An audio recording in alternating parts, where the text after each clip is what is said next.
C'est l'heure de vous informer, mesdames et messieurs, les journaux. Au sommaire, les Génécostes doivent être connus au niveau international. C'est l'appel du chef de l'État, Félix Tshisekedi, aux Congolais lors du lancement des travaux de la table ronde pour l'appropriation du génocide. En santé, bientôt, les moustiquaires imprégnés seront produits localement. C'est ce qui fait l'objet de la réunion tenue ce mardi entre le ministre de la Santé, celui de l'Industrie et l'équipe de Boston Consulting. C'est tout pour les sommaires. Comme je vous l'ai dit en titre, le coup d'envoi des travaux de la table ronde pour l'appropriation du génocide, c'est le président de la République, Félix Tshisekedi, qui a donné les go tout en appelant les Congolais à construire une stratégie nationale efficace pour que les Génécostes soient reconnus au niveau international. Marcel Kilombo nous en parle. C'est sous un terme interpellateur, engagement pour l'appropriation collective du Génocoste à la reconnaissance internationale du génocide commis en République démocratique du Congo et la promotion de la culture de la paix que s'est ouvert la table ronde sur l'appropriation du Génocoste sous la présidence du chef de l'État Félix-Antoine Tshisekedi Tshilombo. Devant l'assistance, le président de la République a rappelé certains massacres perpétrés contre les ethnies de la partie orientale du pays par les armées étrangères dont le Rwanda est la tête d'affiche. Plus de 10 millions de vies humaines innocentes brutalement fauchées par une violence systématique et cyclique visant des communautés entières.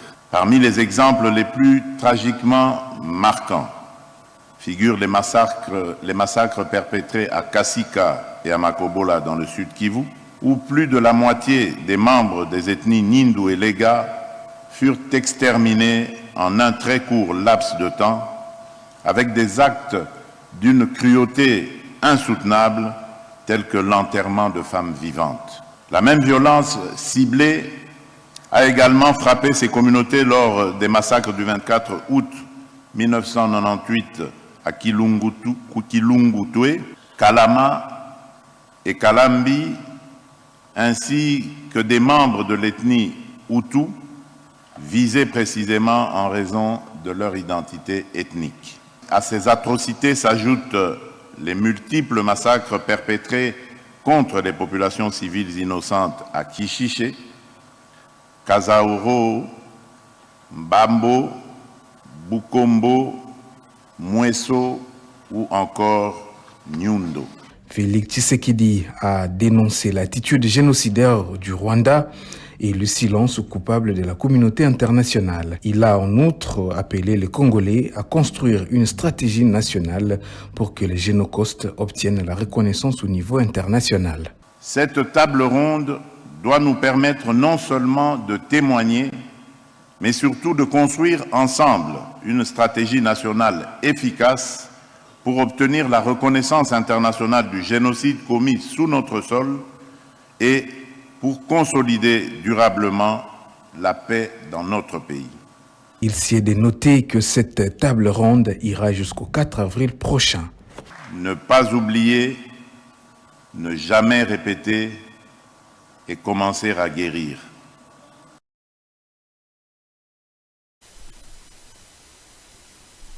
Poursuivons ces consultations. Les conseillers du chef de l'État en matière de sécurité a reçu le lundi le nonce apostolique du pape François en République démocratique du Congo. Pour le nonce apostolique, il était impérieux de se mettre autour d'une table afin de trouver des solutions pour une paix durable. C'est là avant de recevoir à son tour le représentant de l'Église du Christ au Congo. Agnès Kassaza nous en parle. Le nonce apostolique en République démocratique du Congo et le directeur des cabinets du président national de l'Église du Christ au Congo ont échangé avec Désiré Cachemire et Bérande Kolongele dont l'objectif est d'unir les efforts des Congolais pour mettre fin à la guerre d'agression rwandaise qui subit la République démocratique du Congo. Les représentants des églises catholiques et protestantes ont répondu présents à ces consultations politiques alors que la SENCO et l'SCC avaient déjà l'initiative du pacte national pour la paix et les vivre ensemble en RDC. Monseigneur Midja Lescovar a montré l'importance de se mettre autour d'une table pour trouver solution. Je crois que c'est extrêmement important de se vraiment mettre aux tables, de trouver des solutions dialoguées. Parce que, comme nous savons, les solutions violentes ne portent pas à une paix durable. Et ça, c'est bien sûr aussi mon encouragement personnel, comme aussi du Saint-Père, de se mettre vraiment à un dialogue sincère, ouvert, qui est aussi prêt au compromis nécessaire, parce qu'on peut finalement rejoindre la paix pour la population martyriée de l'Est du RDC. À son tour, les représentants de l'Église du Christ au Congo, directeur du cabinet du président national de l'SCC, a appelé les Congolais à se mettre ensemble car c'est le pays qui est agressé. Ndako oyo ekabwani ezali ndako oyo eumelaka te. Alors na tango oyo ezali tango po ete biso bana mboka Congo toyeba na kosangana biso banso po ete mboka na biso ezali na likama tala pona nini na yaki awa pe ndenge na utukoloba yango masolo nyonso eyebi na koleka na malamu pe. Face à cette guerre d'agression que subit la RDC, les Congolais doivent se mettre ensemble pour éviter la balkanisation de la République démocratique du Congo. Outre le religieux, le spécial en matière de sécurité, le chef de l'État a reçu certains chefs de regroupement politique de l'Union sacrée de la nation. Le message essentiel de ces personnalités reste l'unité face à la guerre d'agression que subit la RDC dans sa partie orientale. Le détail avec Marcel Kilombo.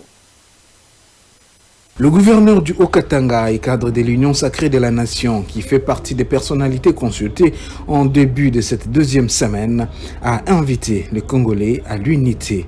Kabula Katwe l'a dit au sortir de ces échanges avec le conseiller spécial du chef de l'État en matière de sécurité. La République démocratique du Congo est en danger. Le danger, c'est que c'est le risque de la balkanisation. Si nous ne faisons pas attention, notre pays risque d'être démorcelé en partie. Et ça, nous ne pouvons pas accepter. Et donc, répondre à cette invitation, c'est répondre pour un camp qui défend la patrie.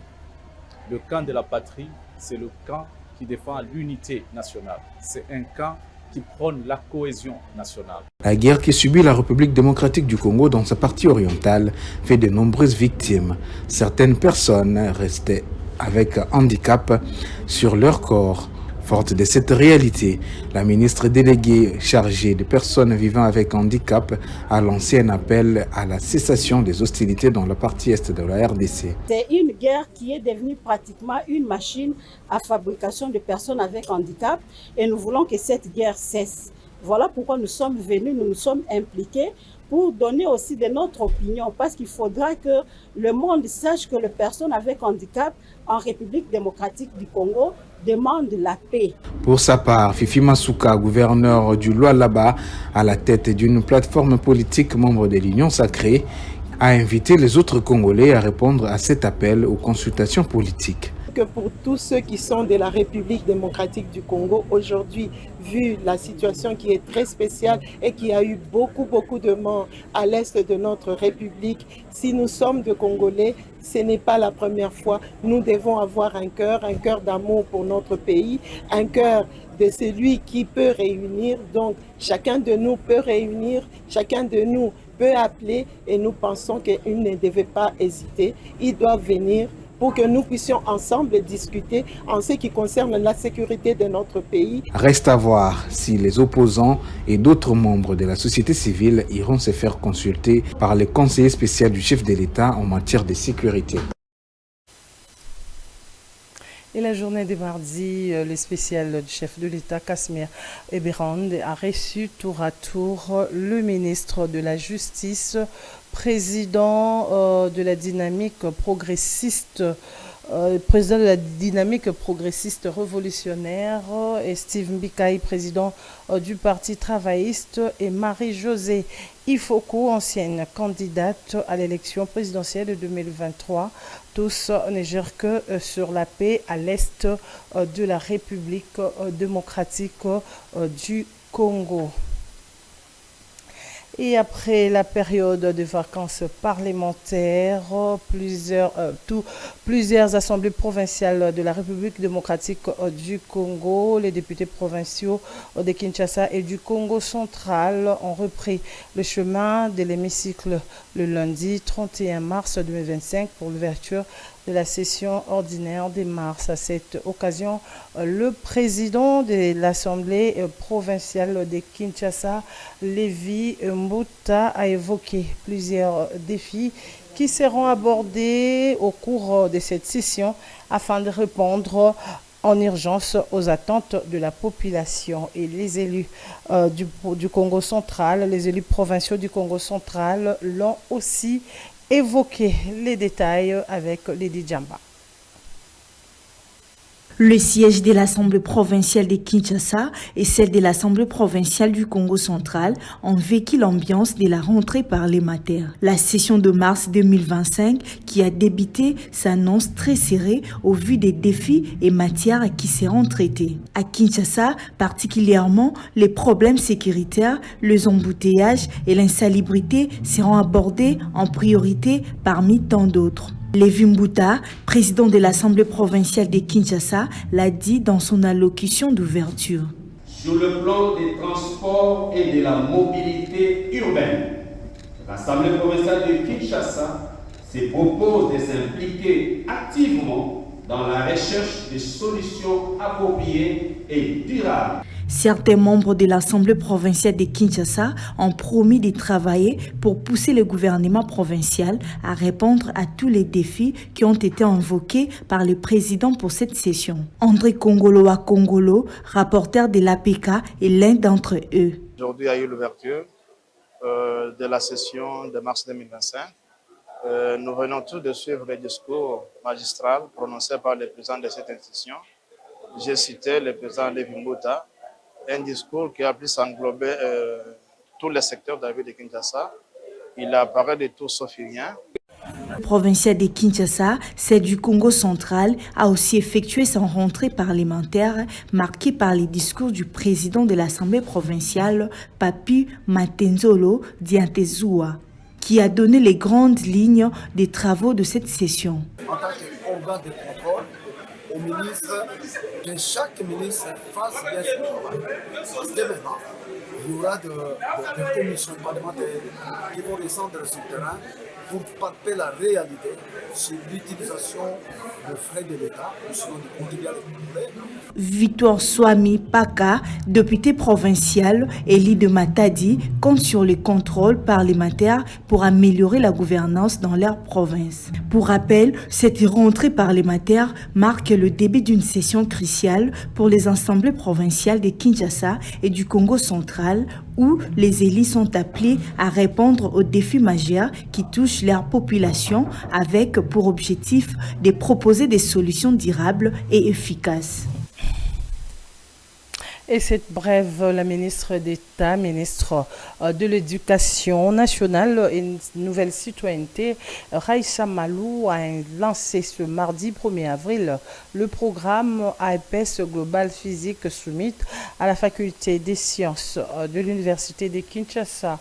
Le numéro 1 de l'Éducation nationale a, au cours de son mode d'ouverture, signifié que la science doit être vivante, utile et connectée aux réalités locales. L'exploitation de l'énergie renouvelable pour alimenter les villages et l'optimisation de la gestion urbaine de Kinshasa et d'autres villes étaient leurs préoccupations posées par la ministre de l'Éducation nationale qui estime que ces défis exigent des réponses odieuses qui ne peuvent être pleinement apportés que grâce à des partenariats solides, diversifiés et internationaux. Et en santé, dans le souci de renforcer la lutte contre le paludisme qui demeure la première cause de mortalité en République démocratique du Congo, le ministre de la Santé et celui de l'Industrie ont tenu une réunion stratégique avec l'équipe des Boston Consulting pour la faisabilité de la production locale de moustiquaires imprégnés dans le pays. Agnès Kassaza pour ce reportage. Dans le cadre du renforcement dans la lutte contre le paludisme en République démocratique du Congo, une réunion stratégique avec l'équipe de Boston Consulting, avec le ministère de la Santé et celui de l'Industrie, était dans l'objectif d'explorer la faisabilité de la production locale de moustiquaires imprégnés en RDC. Bien que le vaccin contre le paludisme soit en cours d'exploration, les moustiquaires imprégnés restent un moyen plus abordable et efficace contre la maladie. Au cours de cette réunion, les directeurs de Boston Consulting avaient donné l'importance de cette réunion afin de connaître la viabilité économique de la production de moustiquaires localement. Écoutez, nous avons eu une excellente réunion de travail avec Ses Excellences le ministre de la Santé et le ministre de l'Industrie pour répondre à une question cruciale pour la République démocratique du Congo. Faut-il produire des moustiquaires localement? Et le support que nous avons eu par tous les protagonistes est extrêmement important. En fait, il y a beaucoup de raisons pour cela. D'abord, la lutte contre le paludisme est une des priorités du gouvernement congolais et du ministère de la Santé en particulier. Et par ailleurs, créer une filière de production de moustiquaires au Congo permettrait d'assurer une meilleure lutte contre le paludisme, permettrait d'assurer une indépendance sanitaire importante. Aujourd'hui, toutes les moustiquaires sont importées d'Asie du Sud-Est. Par ailleurs, ça permettrait de développer une industrie locale et un savoir-faire autour de la fabrication de ces moustiquaires, permettrait de réduire le temps d'approvisionnement. Et puis, par extension, ce type d'industrie permet aussi de développer d'autres filières industrielles. Les deux ministres ont salué cette collaboration dans cette démarche ambitieuse. Les gouvernements de la RDC réaffirment son engagement à mettre en place des solutions innovantes pour lutter contre le paludisme et renforcer la santé publique. Et pour finir, lutter contre les antivaleurs pour sécuriser Kinshasa, le lundi 31 mars 2025, le commissaire divisionnaire adjoint Blaise Kilimbalimba a exhorté les chefs d'unité de la police nationale congolaise à Kinshasa à se concentrer sur leur mission. Un appel à la discipline et à l'intégrité face aux manquements constatés. Bénédicte Maké, Exocelu Tchaka pour ce reportage. Le général Blaise Kilimbalimba, chef de la police de Kinshasa, a réuni ses troupes pour une mise au point crucial au cœur des discussions, les renforcements des dispositifs sécuritaires pour garantir la paix et la quiétude des habitants de la capitale. Il a insisté sur l'importance du professionnalisme et de l'intégrité des forces de l'ordre et a rappelé que leur mission première est de protéger les personnes et l'air bien. Cependant, il n'a pas hésité à aborder les dérives constatées lors de certaines interventions policières. Mais c'est ça l'attitude que vous devez avoir chaque fois et toutes les fois que vous apprenez que par erreur, non, c'est pas l'erreur, ça c'est la médiocrité. Continuer à intensifier la causerie morale avec nos hommes. On dit que nous sommes là pour sécuriser et non pour insécuriser. Toutes les fois que l'insécurité viendra de nous, nous devons être mal à l'aise et nous devons corriger. Et on doit avoir des commandants qui s'y donnent, qui corrigent Les commissaires divisionnaires adjoints a appelé à une collaboration étroite avec les autorités locales pour trouver des solutions durables et améliorer la fluidité et la sécurité dans la capitale. Cette rencontre s'inscrit dans une série de mesures visant à renforcer l'efficacité de la police et à restaurer la confiance de la population. Les autorités entendent ainsi envoyer un message clair. La sécurité et l'harmonie sont des priorités absolues pour Kinshasa. Voilà, c'est par ici que nous mettons fin à ces journaux, mesdames et messieurs. Avant de nous quitter, les rappels des titres. L'hygiène doit être connu au niveau international. C'est l'appel du chef de l'État Félix Tshisekedi aux Congolais lors du lancement de travaux de la table ronde pour l'appropriation du génocide. En santé, bientôt les moustiquaires imprégnés seront produits localement. C'est ce qui fait l'objet de la réunion tenue ce mardi entre le ministre de la Santé, celui de l'Industrie et l'équipe Boston Consulting. Voilà, mesdames et messieurs, c'est la fin de ces journaux. Si vous l'avez aimé, dites merci à Christian Sakaneno qui l'a réalisé et à Lydie qui l'a coordonné. Quant à moi, je vous dis bon suite de programme et à bientôt.